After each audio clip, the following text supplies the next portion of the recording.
Ketika laktasi atau menyusui mirip seperti ketika dia bunting tadi, masa laktasi rata-rata 4-5 minggu. Kalau sudah masa laktasi rata-rata 2 bulan, kitten mulai belajar makan di usia 4-5 minggu.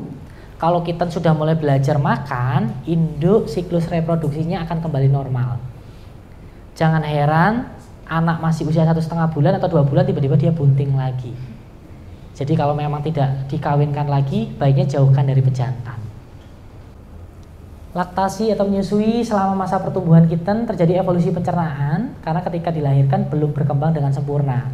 Makanya perlu lingkungan yang hangat. Kalau lingkungan nggak cocok, dia akan susah besar badannya, kadang jadi kerdil. Karena pencernaannya belum berkembang secara optimal. Memerlukan molekul yang kecil untuk mempermudah proses penyerapan nutrisi. Makanya kenapa produk pakan kitten teksturnya lebih lembut, kalaupun dia dry food, kibelnya juga kecil-kecil, biar nanti ketika dimakan molekulnya juga kecil, penyerapannya juga lebih baik. Imunitas tambahan akan didapat melalui kolostrum dan mulai berkurang kembali pada usia 4 minggu. Jadi ketika usia 1 bulan, imun yang tadi ditransfer oleh induk akan hilang. Makanya kenapa kitten gampang sakit di usia 1 ke 2 bulan. Selama masa hidup menyusui, induk saat melahirkan bisa memproduksi hingga 1/4 liter susu setiap harinya, sehingga kebutuhan nutrisi akan naik 2-3 kali dari kebutuhan normal. Pakan ad libitum harus disediakan secara terus-menerus dengan kandungan nutrisi yang memang baik.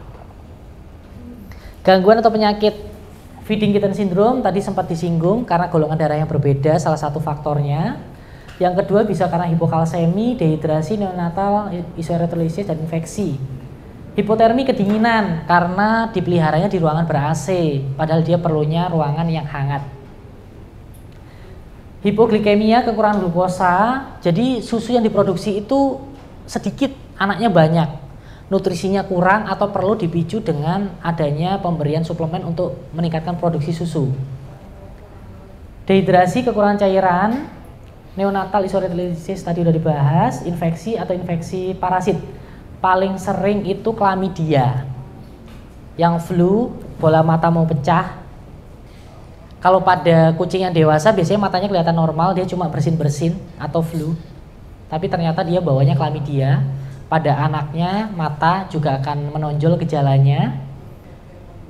Diare, cacingan itu juga sering muncul. Kalau pada induk hipokalsemi, kekurangan kalsium. Mastitis itu infeksi payudara. Baik karena kegigit anaknya atau putingnya kotor atau teman-teman kadang kan yang rambutnya panjang pada dicukur tuh. Kena clipper. Infeksi.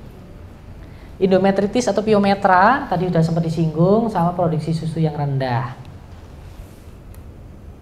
Nah, kualitas susu. Di sini ada yang biasanya menggunakan susu formula untuk kitten? Ada. Lebih memilih susu berbahan sapi atau kambing? Kambing. Oke, ada yang pakai susu berbahan sapi di sini? Nah, kita bahas di sini ya. Kualitas susu, secara umum kucing dia perlunya di sini ada beberapa komponen nutrisi. Standarnya kucing, susunya kucing itu kandungannya ini. Kalau kita melihat dari sapi dan kambing, komposisinya itu yang paling mendekati kebutuhan kucing memang kambing. Cuma biasanya pet owner dia takut di susu kambing kandungan lemaknya lebih tinggi. Memang lebih tinggi. Kan kitten butuhnya lemak yang lebih banyak karena membutuhkan sumber energi yang lebih banyak. Tapi susu kambing juga nggak masalah, susu sapi juga nggak masalah. Cuman kalau mendekati kebutuhan yang dibutuhkan oleh kucing, lebih baik susu kambing.